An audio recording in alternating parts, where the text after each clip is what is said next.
حضرت خواجہ خواجگان خواجہ چنن شاہ صاحب علیہ رحمہ اور خواجہ سید محمد حسین شاہ صاحب علیہ رحمہ اور سید محمد خالد حسن شاہ صاحب علیہ رحمہ، ان بزرگوں کی یاد میں انعقاد پذیر ہوتا ہے۔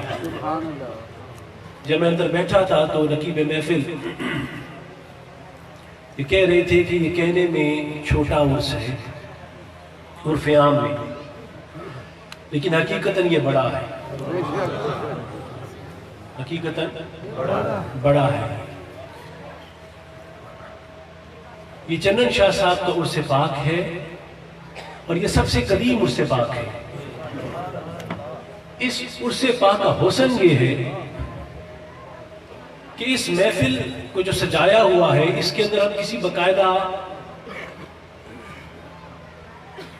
اشتہاری مہم کا سہارا نہیں لیتے، یعنی اس کے لیے ہم کچھ بینر آویزہ نہیں کرتے۔ یہ قدیم زمانے سے چنن شاہ صاحب کے وصال کے بعد سے یہ محفل پاک چلی آ رہی ہے۔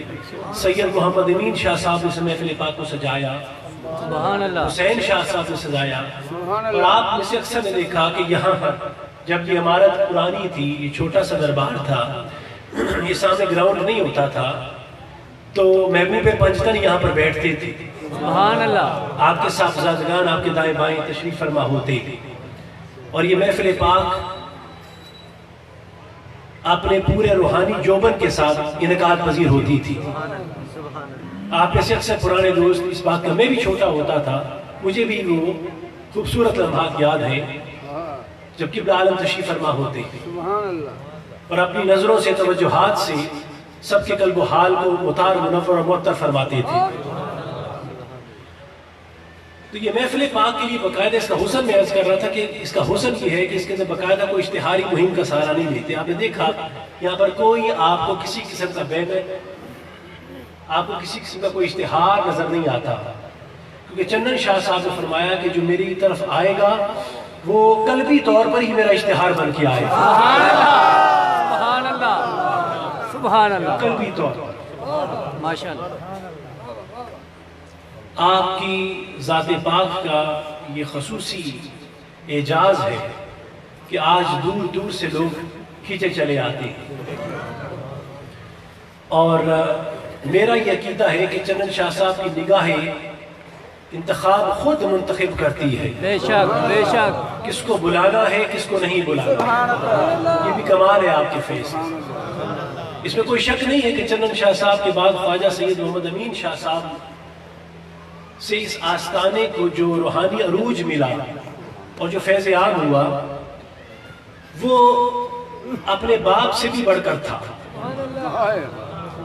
یعنی سید محمد امین شاہ صاحب علیہ رحمہ کی نگاہ نے آپ کے فیض و برکات میں جو کام کیا، آپ کی جو خدمات تھیں، وہ آپ کے والد بزرگوار سے بھی بڑھ کر تھی، کہ اس میں بھی کوئی شک نہیں ہے، لیکن آپ اپنے باپ کے اکلوتے صاحبزادے تھے، اور ظاہری بات ہے باپ کی تربیت کا ہی اثر تھا کہ فیض اس انداز سے آگے چلا بڑھا۔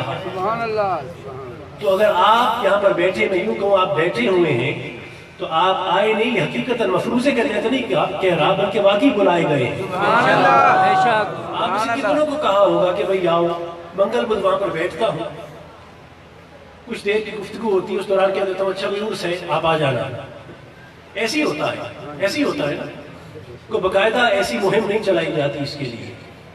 تو یہ آپ کی توجہات ہے، اور بعض اوقات کئیوں کو بندہ کہتا رہتا ہے آؤ آؤ آؤ، پھر بھی نہیں آتا۔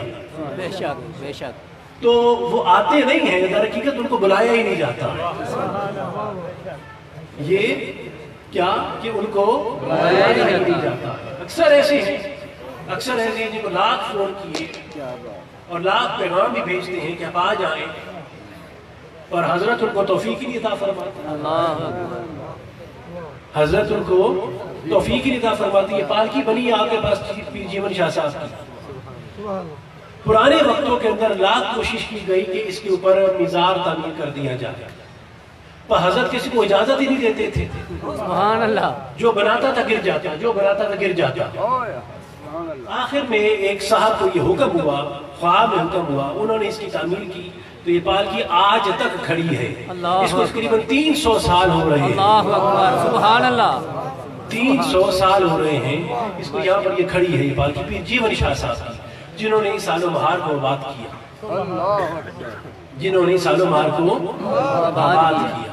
اس کی ظاہراً تزئین و آرائش کرتے رہے ہیں، ٹائلز دیکھ رہے ہیں آپ بدلی گئی ہیں، لیکن اس کا جو بنیادی سٹرکچر ہے اندر سے وہ تبدیل نہیں ہوا، وہ ویسے کا ویسے ہی ہے جیسے اس زمانے سے یہ چلا آ رہا ہے۔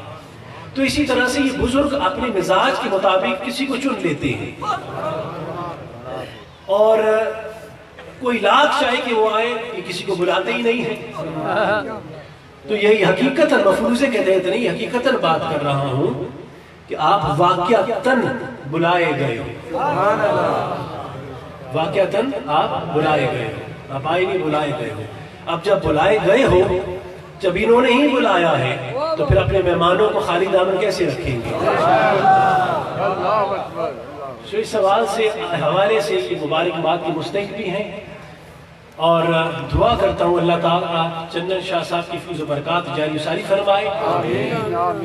اور پھر چندن شاہ صاحب کا اپنا ہی یہ کہنا ہے، کیا یہ اپنا ہی ان کا فرمانا ہے کہ لوگوں کے دیے جلتے رہیں گے بجھتے رہیں گے، چندن شاہ کا دیا ہواؤں میں پھڑ پھڑائے گا ضرور پر کبھی بجھے گا نہیں، سبحان اللہ کبھی آپ خود ہی فرماتے تھے، اپنی زبان عطر سے فرماتے تھے، لوگوں کے دیے جلتے رہیں گے بجھتے رہیں گے، ہمارا دیا جلایا ہوا تند و تیز ہواؤں میں شاید تھوڑا پھڑپھڑا جائے پر وہ کبھی بجھے گا نہیں، اللہ اکبر اس کی روشنی ہمیشہ جاری رہے گی، اور وہ چراغ در چراغ چراغ در چراغ وہ روشنیاں پھیلاتا چلا جائے گا۔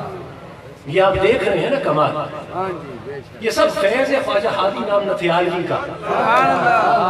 ہمیں فخر ہے، ہمیں فخر ہے کہ ہم ہادی نامدار نتھیالوی کے مرید ہیں، ہمیں فخر ہے اس بات۔ وہ تو بہت بڑے تھے، ہم تو ان کی گھوڑی کے مرید ہیں۔ اسی آل و بہار کے اندر چندن شاہ صاحب اپنے پیر کی گھوڑی کی کھرلی کے اندر بیٹھ کر تابڑا پکڑ کر پیچھے کھڑے رہتے تھے کہ میرے شیخ کی گھوڑی کی جو لد ہوتی ہے وہ بھی زمین پہ نہ گرے۔ گھوڑی ہنہناتی تھی تو چندن شاہ کا قلب چلتا تھا۔ دائیں بائیں سادات کے گھر ہیں، اس وقت بچے مذاق کرتے تھے، دیگر بھی دیکھو سید ہو کر عوانوں کو پیر پکڑ لیا، عوان پٹھانوں کو پیر پکڑ لیا، سید ہے اور عوانوں پٹھانوں کو جا کے پیر پکڑ لیا ہے۔ تو مذاق کرتے کہ شاہ جی پاگل ہو گئے دیوانے ہو گئے، یہ روتے تھے، رات کو گریا کرتے تھے، چندن شاہ صاحب کی بات کر رہا ہوں، اللہ اکبر روتے گریا کرتے تھے۔ اب گھوڑی کو پالا، اب جب تکلیف آتی ہے تو ماں باپ یاد آتے ہیں، اور حقیقی والی وارث تو وہی تھے جنہوں نے قلب کو بیدار کیا تھا، ایسے ہی ہے نا۔ تو جب شیخ آئے تو گھوڑی پیش کی، گھوڑی بچہ تھی جب انہوں لے کے آئے تھے تو اپنے مرشد پاک کو گھوڑی پیش کی، حضور یہ آپ کی گھوڑی تھی، گھوڑی توانا ہو چکی تھی، بڑھ چکی تھی، اس کی چمک چمک دیکھ کر ہادی نام نتھیالوی نے فرمایا واہ واہ شاہ جی۔ آپ فرماتے ہیں میرے دل کا ایک پردہ اٹھ گیا ہے، حجاب اٹھ گیا، اللہ اکبر لطیفہ قلب کی سیر ہو گئی۔ فرماتے ہیں کہ پھر گھوڑی پر سوار ہوئے ہادی نام نتھیالوی، پھر فرماتے ہیں واہ شاہ جی، فرماتے ہیں پھر حجاب اٹھا دل کا، اللہ چندن شاہ فرماتے ہیں۔ اللہ پھر اکبر فرماتے ہیں جب گھوڑی چلی تو ہر قدم پہ کہتے جاتے تھے واہ شاہ جی واہ شاہ جی واہ شاہ جی واہ شاہ جی۔ اللہ اکبر سبحان اللہ جیسے گھوڑی چلتی چلی جاتی تھی، چندن شاہ فرماتے ہیں کہ میرے دل کے حجابات اٹھتے چلے جاتے۔ اللہ اکبر اللہ اکبر تو گھوڑی سے جو فیض آیا اور گھوڑی ہنہنائی تو جو چندن شاہ کا قلب چلا، تو انہیں لطائف قلبی کو طے کرنے کے لیے، اس کی سیر کرنے کے لیے سالوں کی ضرورت نہیں پڑی، بس ایک ساتھ کے اندر حضرت نے فرمایا واہ شاہ جی، ہائے ہائے تو ساتوں لطائف قلبی اسی وقت طے کروا دی۔ اللہ اکبر توجہ ہے آپ، اللہ اکبر سبحان اللہ توجہ ہے، تمام لطائف قلبی کی سیر اسی وقت فرما دی۔ پھر جب آپ بیٹھے قیام فرمایا تو وہ جو بات تھی کہ لوگ مذاق کرتے تھے تو عرض کیا حضور بچے مجھے رونے لگے، اپنے شیخ کے قدموں میں گر کر رونے لگے، گریہ کرنے لگے چنن شاہ صاحب۔ آپ فرماتے ہیں شاہ جی کیا ہوا؟ آپ کی پوٹوہاری زبان تھی، اب وہ میں بول تو نہیں سکتا، ہاشمی صاحب بول سکتے ہوں گے۔ تو وہ فرماتے ہیں کہ شاہ جی کیا ہوا؟ کہا حضور ایسے ایسے بچے مذاق کرتے ہیں، میں آپ کی گھوڑی سنبھالتا تھا تو ہادی نام نتھیالوی کو جوش آیا۔ اللہ اکبر۔ اب آج میں جوش میں فرماتے ہیں کہ شاہ جی پریشان مت ہو، گھبرائے مت، یہ ہادی نامدار کا آپ سے وعدہ ہے کہ ان کی نسلوں کی نسلیں بھی آپ کی غلامی کریں گے۔ سبحان اللہ، سبحان اللہ، سبحان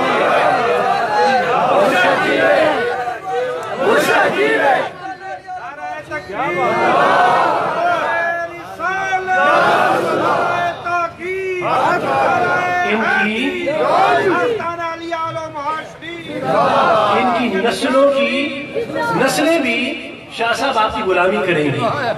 اب پیر کی دعا سچ کیسے ہوئی؟